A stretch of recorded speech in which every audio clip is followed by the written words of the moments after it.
When you meet someone, they're not showing you the very difficult side of them. So you develop what's called core beliefs around who you think they are. And in the beginning, they're amazing and they always are.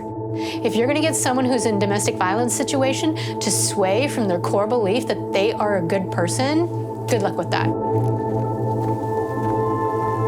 I had met someone that was very similar to myself. I had a real openness to any sort of triggers that he would have or any difficulties that he would struggle with. I like to say that I was forgiving to a fault. We did everything together, went here together, did that together, working together at one point, and then you live in the same home. Your phones are on the same account. We had intertwined hard. I didn't know that I could go from like striving and being driven to having no job, no money, no career. At my lowest, I didn't want to get out of bed.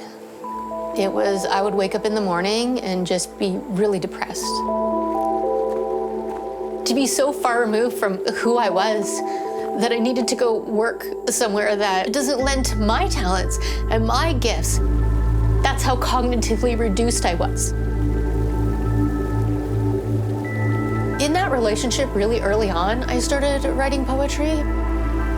I was able to walk on the trail whenever I had a difficult day, and then by the time I got to the end of the trail, I was able to just email it to myself.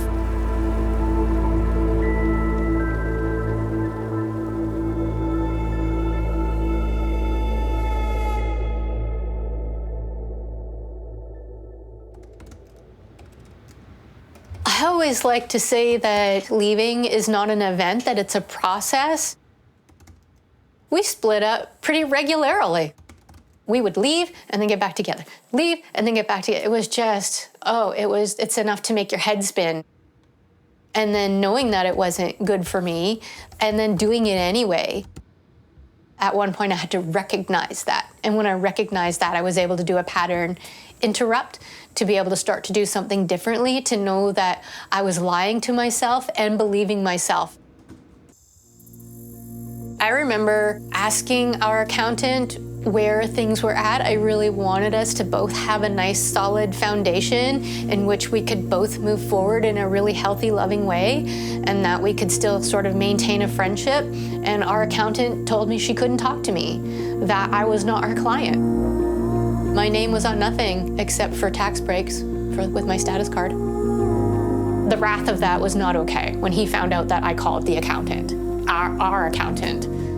Yeah, that was a huge thing. I knew that I was gonna have to sort of pick up the pieces of my life all over the place. When you're at the foot of that mountain and you're looking up at it, it's enough to make you just turn around and go back. It was a lot of background planning and a lot of background work, and knowing that while I was still in it, that I was creating an exit. Money is a big thing that'll string you along and they'll use that. It's a power. It was just control. Here's what I'm gonna offer. Oh, you're mad at me today? I'm gonna take that back. At one point, I was taking $20 out of the groceries and putting it in a skirt in the back of my closet, truthfully. That's what I was doing. I'm like, I just need to save up for first and last, and he can't know about it because they know everything. I do videography work. That's kind of where I went, and I leaned towards that and was picking up clients and doing that. I just kept kicking and scratching and getting these clients and working towards the jobs that I wanted. And I did get like a really great gig. And when I got that, he had offered money and radio silence. I didn't even respond. Ooh, that was a really good day. That was I still feel good about that. Inner peace became critical for me. I cared about nothing but inner peace. That was at the top of the pyramid. That's what I needed. And I mean, that's how tumultuous things got. Like my head was such a mess.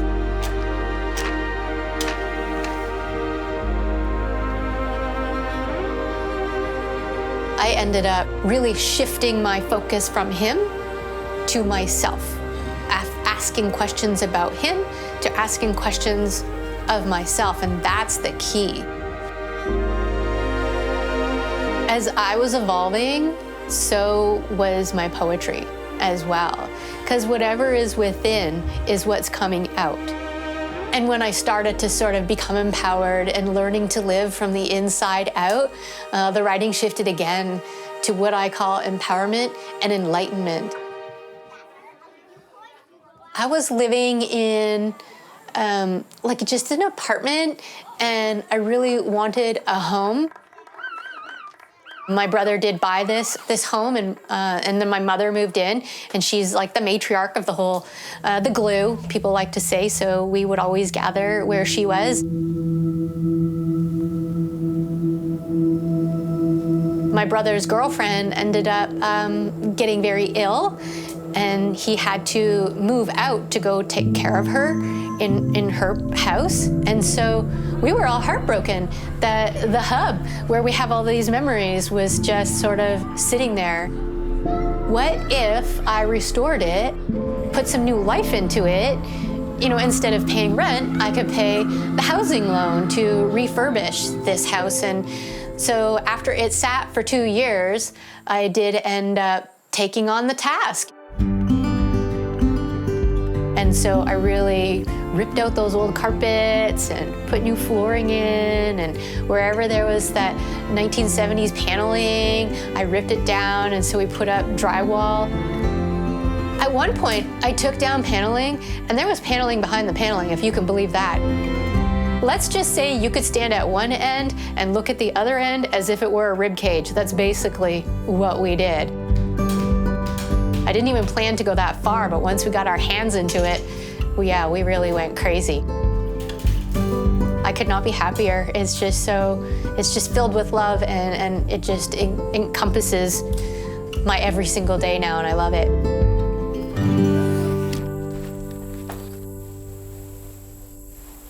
I wrote a lot of poetry during that really difficult time, but I didn't share it with anyone. I didn't even reread it. I just thought, oh, that's not bad. I'm gonna send it to myself.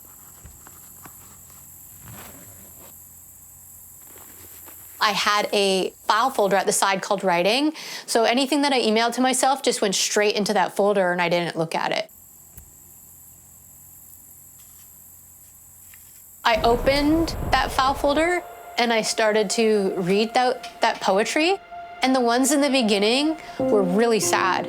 They were so sad, and they took me right back to a time and a place that was really difficult for me. And then I scrolled further, and then I was like, oh, this is where I really started to become trauma-informed. This is where I started to understand it. This is where I started to hold a mirror up to myself.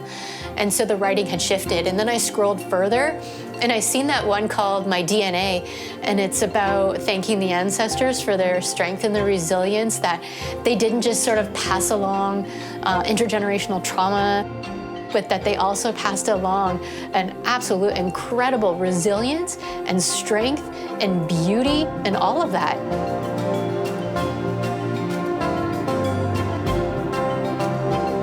When I was done, I was in tears.